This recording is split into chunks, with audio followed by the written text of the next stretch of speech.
Hello student, आज हम anhydride के बारे में पढ़ेंगे।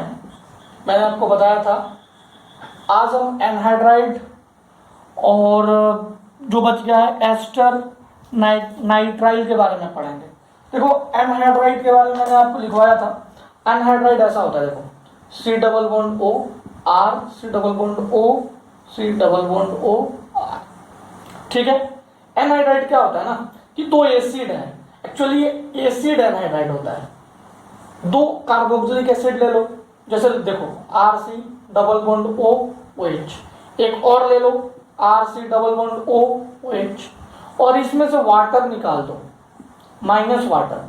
तो वाटर निकालने के लिए मुझे ये निकालना पड़ेगा। ये मैं जैसे ही निकालूंगा तो ये बन जाएगा R C double bond O O C double bond O R. इसी को बच्चों एनहाइड्राइड कहते हैं, एनहाइड्राइड। ठीक है, और इसका नामकरण लिखना बहुत इजी है, बहुत इजी।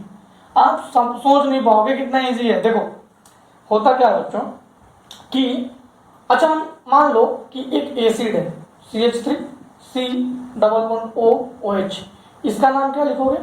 इथानोइक एसिड लिखोगे ना। CH3 C double bond O sorry CH2 चलो CH3 double bond O OH, इसी को लेकर चलते हैं। ये इथानोइक एसिड है। अगर ऐसा ही दो ले लूं CH3 C double bond O OH, इन दोनों को जोड़ दूं और H2O हटा दूं तो ये कुछ ऐसा ही नहीं बन जाएगा? जरा देखना,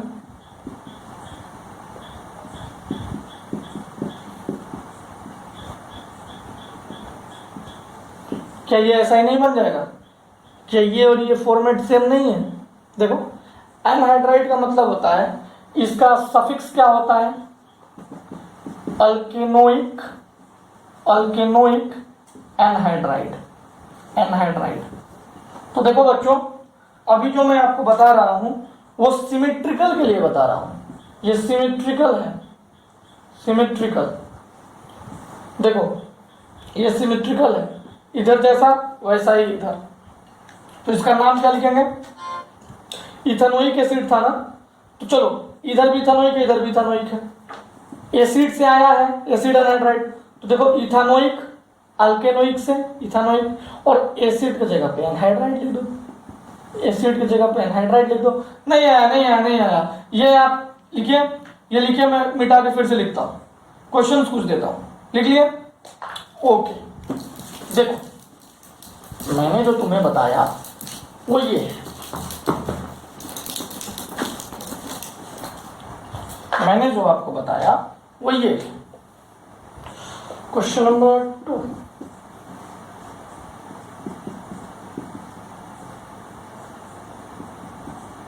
one two three, one two, देखो एक छूट रहा है।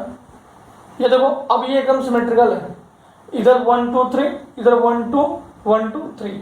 ठीक है, अब अगर ये सिर्फ रहता तो नाम क्या होता? Propanoic, propanoic. और क्या होता है इसका नाम? एसिड। ये होता सिर्फ OH यहां लगा रहता तो एसिड। अब ये इधर H की जगह पे यही वाला इधर लगा दिया तो प्रोपेनोइक एनहाइड्राइड। वाटर निकाला इसलिए एनहाइड्राइड लिख रहा हूं। अब देखो अगर अनसिमेट्रिकल हो, अनसिमेट्रिकल हो तो और आसान है, देखना जरा, बहुत इजी है, इसमें तो कुछ करना ही नहीं है। देखो C double bond O O बस डबल बॉन्ड, देखो ये अनसिमेट्रिकल हो गया। इधर क्या है 1 2 3, इधर क्या है 1 2, पर है वही R C double bond O R, anhydride है। इसका नाम कैसे लिखेंगे बच्चों? इसका नाम कैसे लिखेंगे देखना जरा, ये है प्रोपेनोइक, ये है इथेनोइक। अल्फाबेटिकल ऑर्डर में, अल्फाबेटिकल ऑर्डर फॉलो करो, फॉलो कीजिए, अल्फाबेटिकल ऑर्डर फॉलो कीजिए। इथानोइक, इथानोइक, इसके लिए प्रोपेनोइक, प्रोपेनोइक एनहाइड्राइड। अब बच्चों देखो, इस पे अगर फंक्शनल ग्रुप कोई सब्स्टिट्यूएंट आएगा तो इससे पहले लिखना, इस पे आया तो इससे पहले लिखना। अब कोई बोल रहा होगा कि इसमें क्या करेंगे, अरे भाई इसमें तो एक ही चीज है प्रोपेनेट, इससे पहले लिखना, चाहे इस पे है चाहे इस पे है। ठीक है, कर लोगे क्वेश्चंस, कोई दिक्कत है? अल्फाबेटिकल ऑर्डर समझ में आ गया ना? आप कर लोगे, इसमें कुछ भी नहीं है। एक मैं एग्जांपल और ले लेता हूं, question 4, C double bond O O C double bond O, बस इसको यहीं पे रहने देते हैं। तो देखो ये मिथानोइक है, 1 2 3 4, ये ब्यूटानोइक है, तो पहले ब्यूटानोइक आएगा, ब्यूटानोइक, ये 1 2 1 है, बस 1 है, तो मिथानोइक एनहाइड्राइड, एनहाइड्राइड। कोई दिक्कत बच्चों, किसी प्रकार का कोई परेशानी, कोई दिक्कत है बच्चों? चलो मैं मिटा दूं। ओके, अब हम पढ़ेंगे दूसरा आज का, जिसका नाम है एस्टर। आज हम पढ़ेंगे एस्टर, जो बच गया है नाइट्राइल, आइसोनाइट्राइल, एस्टर, बस इतना ही बचा हुआ था, एनहाइड्राइड बचा हुआ था, तो एस्टर पढ़ेंगे।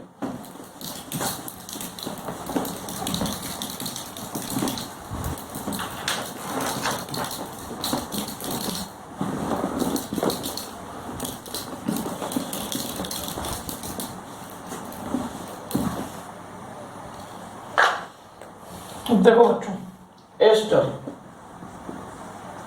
एस्टर क्या था? R से डबल बॉन्ड O R, बस इतना ही था। अगर यहां पे भी कार्बन देके डबल बॉन्ड लगा दूंगा तो एनहाइड्राइड बन जाएगा। एस्टर क्या होता था? इसका सफिक्स क्या था? सफिक्स मतलब लिखते कैसे थे? अल्केनोइक, एन अल्केनोइक, सॉरी वो एनहाइड्राइड का मैं लिख रहा हूं, इसका लिखते थे अल्काइल अल्केनोइट, अल्केनोइट। अब तुम सोच रहे होगे कि यार ये अल्काइल क्या है, अल्काइल किसके लिए आएगा और अल्केनोइट किसके लिए आएगा? तो जरा ध्यान देना, अल्केनोइट उसके लिए आएगा जिस चेन में कार्बन पे डबल बॉन्ड O है, और अल्काइल उस पे आएगा जिस चेन में सिंगल बॉन्डेड ऑक्सीजन से अल्काइल ग्रुप लगा हुआ है। अगर डबल बॉन्डेड कार्बन से अल्काइल ग्रुप लगा हो तो अल्केनोइट होगा, सिंगल बॉन्डेड ऑक्सीजन से अगर अल्काइल ग्रुप लगा हो तो अल्काइल होगा। नाम क्या है? Alkyl alkanoate. Example 1, CH3C double bond O CH3। ठीक है, इसका नाम क्या होगा? नाम क्या होगा इसका? ये देखो, ये हो गया मिथाइल, ये देखो इथानोइड, 1 2 इथानोइड। एग्जाम्पल 2 CH3, अब ऐसा करते हैं, C double bond O O CH3, यहाँ हाइड्रोजन, नाम क्या होगा इसका? नाम क्या होगा? यहाँ भी एक है, यहाँ भी एक है, तो मिथाइल, मिथेनोइट, मिथेनोइट। कोई दिक्कत? एग्जाम्पल 3,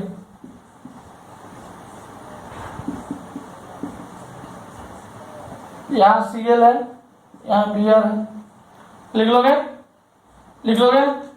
अब देखो ये क्या है? 1 2 इथाइल, 1 पे ब्रोमो, इथाइल 1 2 3। इसके बाद क्या है? 2 पे क्लोरो। इससे पहले अल्काइल से पहले अल्काइल पे आया हुआ लिखा ब्रोमो, और अल्केनोइड से पहले अल्केनोइड पे आया हुआ जैसे 2 क्लोरो, 1 2 3 प्रोपेनोइड। ठीक है, साइक्लिक रिंग भी आएगा तो हम वही करेंगे, लेकिन वो बाहर से आएगा। साइक्लिक रिंग भी आएगा तो बाहर से आएगा, वो सब्स्टिट्यूएंट बन जाएगा, क्योंकि एक डबल बॉन्ड O ऑक्सीजन, तो साइकिल तो यहाँ बनाना पॉसिबल नहीं है, क्योंकि कार्बन 5 पेंटावैलेंट हो जाएगा, और कार्बन कभी पेंटावैलेंट हो नहीं सकता है। देखो डबल बॉन्ड O ये यहाँ, तो कैसे बना सकता है? नहीं बना सकता है ना। मेरी बात समझ में आ गई? कोई भी क्वेश्चन एस्टर का आएगा तो बना लोगे। अल्काइल अल्कानोइड, अल्काइल क्या है, जो चेन पे ऑक्सीजन से सिंगल बॉन्ड से अटैच है, देखो सिंगल बॉन्ड से, अगर जो कार्बन से डबल बॉन्ड है वहां से जो चेन शुरू हो रही है वो अल्केनोइड है, वहां से जो चेन शुरू हो रही है वो अल्केनोइड है। मेरी बात समझ में आ गई? यही है एस्टर, कुछ भी नहीं है, ऐसा ही कुछ और एग्जाम्पल बना दूंगा, सब कुछ ऐसा ही है। अब हमें दो चीज और पढ़ना है आज के लेक्चर में, वो है नाइट्राइल एंड आइसोनाइट्राइल। बस दो और फंक्शनल ग्रुप रह गए हैं, तो पूरा फंक्शनल ग्रुप हमने कवर कर लिया। इसके बाद अगले क्लास में हम पढ़ेंगे कि डिफरेंट फंक्शनल ग्रुप आ जाए तो उसमें से एक फंक्शनल ग्रुप मेन बन जाता है, और जब एक मेन बन जाएगा ना बच्चों, तो बाकी सारे सब्स्टिट्यूएंट बन जाएंगे, सारे के सारे सब्स्टिट्यूएंट, और उनमें और दूसरे सब्स्टिट्यूएंट में कोई अंतर नहीं रह जाएगा। ऐसा मत सोच लेना कि मेन फंक्शनल ग्रुप सेलेक्ट करने के बाद नंबरिंग के समय में उसको कुछ मुख्य दर्जा देने लगे, एकदम मुख्य दर्जा नहीं देना है। जैसे ब्रोमो, आयोडो, मिथाइल, इथाइल में कुछ नहीं होता है, हम लिखते वक्त केवल अल्फाबेट का ध्यान देते हैं, उससे पहले नंबरिंग में कुछ भी ध्यान नहीं देते हैं। वैसा ही हालत फंक्शनल ग्रुप का भी हो जाएगा। जब एक बार हम मेन फंक्शनल ग्रुप डिसाइड कर लेंगे तो बाकी जो उस क्वेश्चन में फंक्शनल ग्रुप रहेगा वो सारे सब्स्टिट्यूएंट बन जाएंगे। तो ये बातें भी हम पढ़ेंगे, ये लिख लो, ठीक है, okay.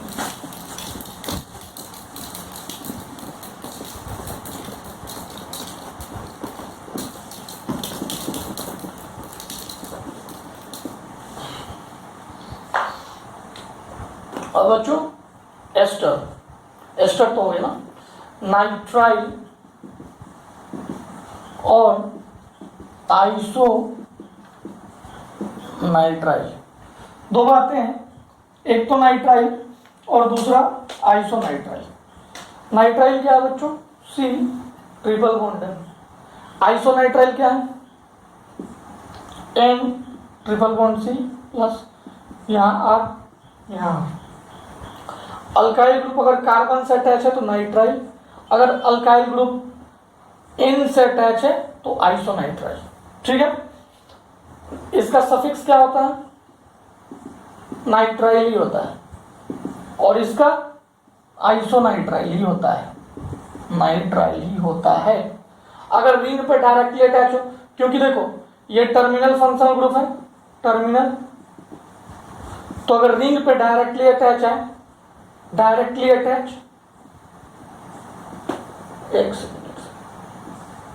Directly attached to the ring, देखो हम सिर्फ इसका पढ़ेंगे तो ये ऑटोमेटिक समझ जाओगे।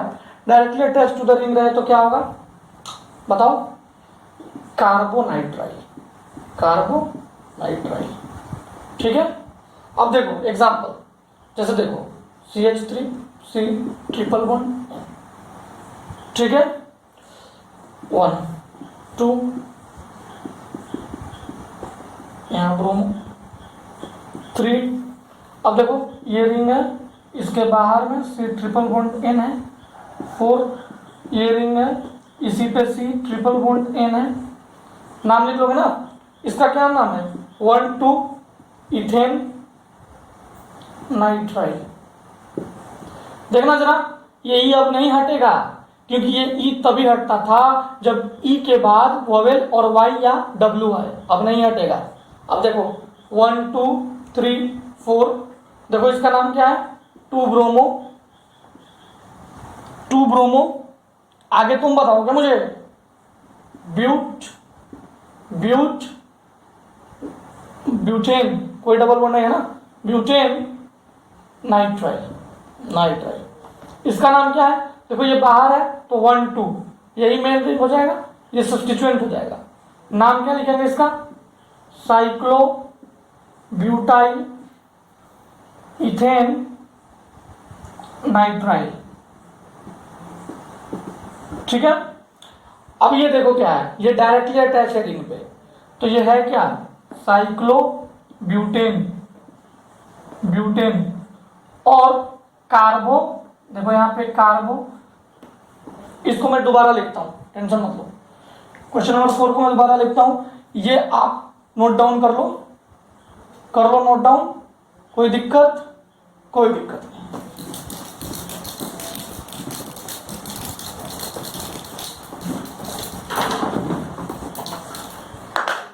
देखो वो क्वेश्चन 4 था 5, ये याद है, ये वाला याद है, क्या होता था, प्रोपेन डायरेक्ट लिख देते थे 1 2 3 प्रोपेन 1 2 3 ट्राई कार्बो नाइट्राइल, याद है। इसका क्या लिखेंगे, साइक्लो ब्यूटेन कार्बो नाइट्राइल। बच्चों अगर मैं यहां Cl लगा देता तो 1 क्लोरो साइक्लोब्यूटेन कार्बोनाइट्राइल, समझ गया ना, समझ गया कि नहीं समझ गया। अब आइसोनाइट्राइल में क्या होगा, ये सारे एग्जाम्पल मैं ले सकता हूं, सारे एग्जाम्पल, बस इनको पलट देना है तो सारे के सारे आंसर भी वही होंगे, बस कार्बोनाइट्राइल की जगह आइसोकार्बोनाइट्राइल, जहां पे नाइट्राइल आया वहां आइसोनाइट्राइल, ये सारे के सारे क्वेश्चन को मैं आइसोनाइट्राइल के लिए बदल सकता हूं, पलट सकता हूं। चेंज क्या करना है, बस इन को इधर कर देना है, सी को इधर कर देना है, तो यहां आपका कवर अप होता है सारा फंक्शनल ग्रुप। आप अच्छे से पढ़िए, कोई दिक्कत हो तो पूछिए, बहुत इजी था सारा फंक्शनल ग्रुप। अब थोड़ा टफ सेक्शन आएगा यूपीएससी नोमेनक्लेचर में, जब मैं आपको डिफरेंट फंक्शनल ग्रुप दूंगा, उसमें से एक मेन हो जाएगा, बाकी सारे सब्स्टिट्यूएंट हो जाएंगे, फिर मैं आपको एरोमेटिक आइसोमेरिज्म बताऊंगा।